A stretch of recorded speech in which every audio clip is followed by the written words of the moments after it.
पूरा 1 साल हो चुका था उसे बिना काम के सुबह से शाम तक खाना पीना या फिर सो जाना, बस यही दिनचर्या रह गई थी। शाश्वत ने 2 साल पहले ही लॉ की डिग्री की थी।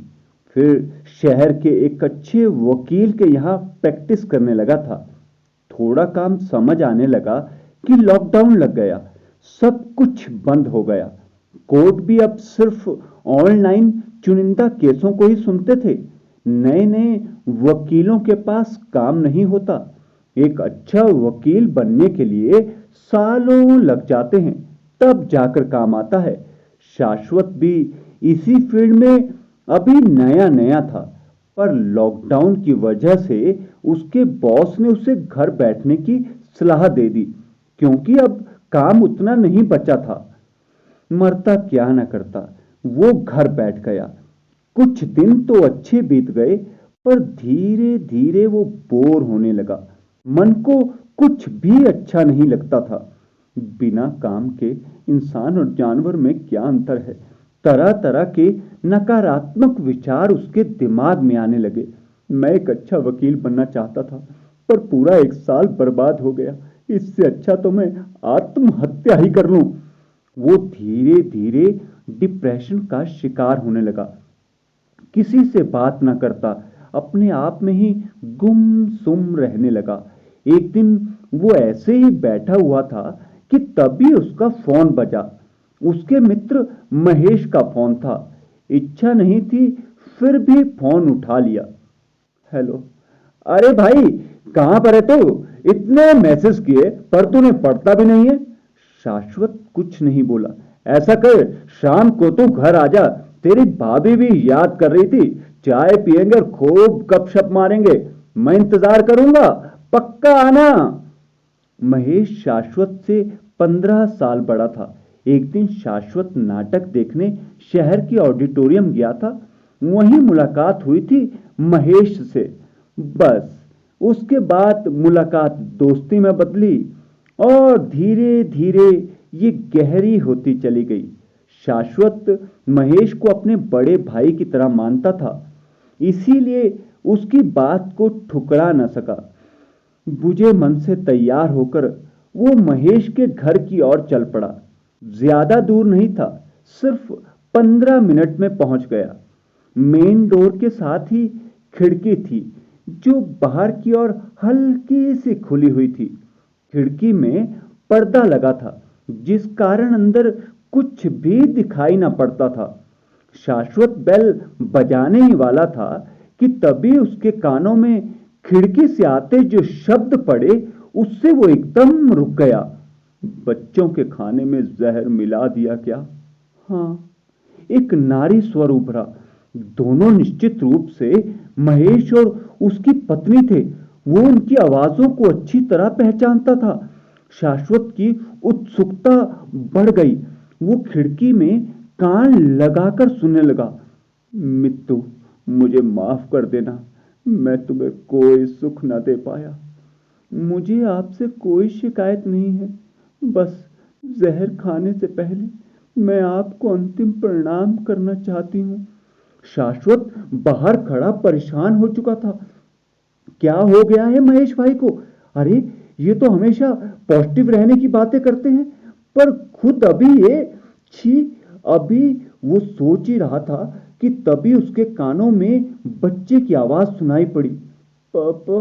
ओ बेटा, तुमने खाना नहीं खाया? नहीं पापा, क्योंकि मुझको पता है कि मम्मी ने उसमें जहर मिला दिया है। बेटा, मेरी बात सुनो। पापा प्लीज, मैं मरना नहीं चाहती, मैं मरना नहीं चाहती पापा, प्लीज पापा। हे भगवान! शाश्वत बाहर खड़ा होकर पागल हो चुका था। महेश भाई, छी, खुद भी मर रहे हैं और इस नन्ही सी जान को भी मार रहे हैं, पर मैं ऐसा नहीं होने दूंगा।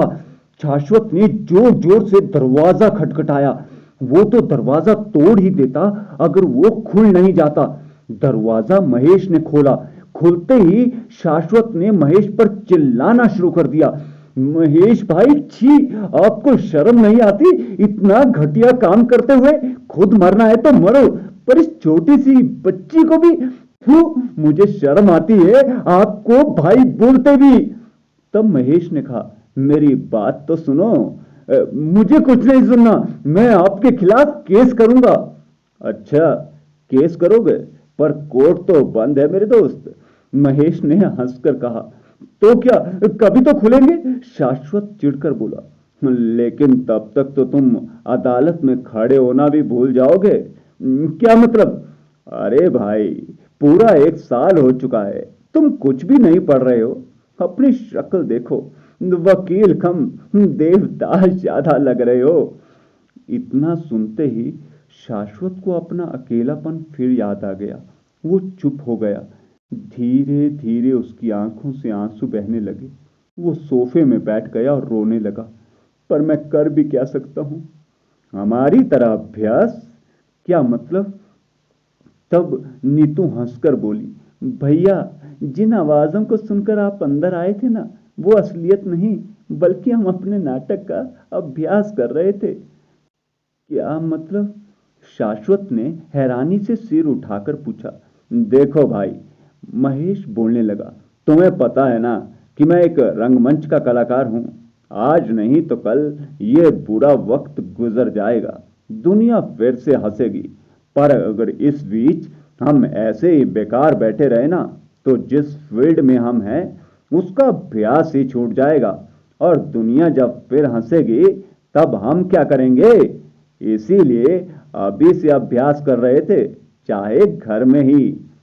पर मैं, शाश्वत ने धीरे से कहा, तुम भी क्यों नहीं घर में बैठो, लॉ की किताबें पढ़ो, ऑनलाइन केसेस को देखो, अपने ज्ञान को बढ़ाओ।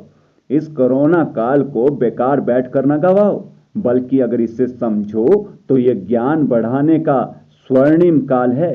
उठो और देखो, मानव का हौसला हर अंधकार को खत्म कर सकता है।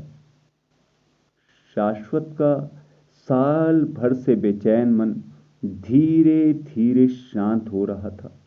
मैं वकील हूं, मुझे और अच्छा वकील बनना है। ये बातें उसके दिमाग में बार बार गूंज रही थी, बार बार। अंधेरा अब अंधेरा न रह गया था, क्योंकि चांद की रोशनी लगातार उसे चिढ़ा रही थी। चांद की रोशनी लगातार उसे चिढ़ा रही थी, चांद की रोशनी।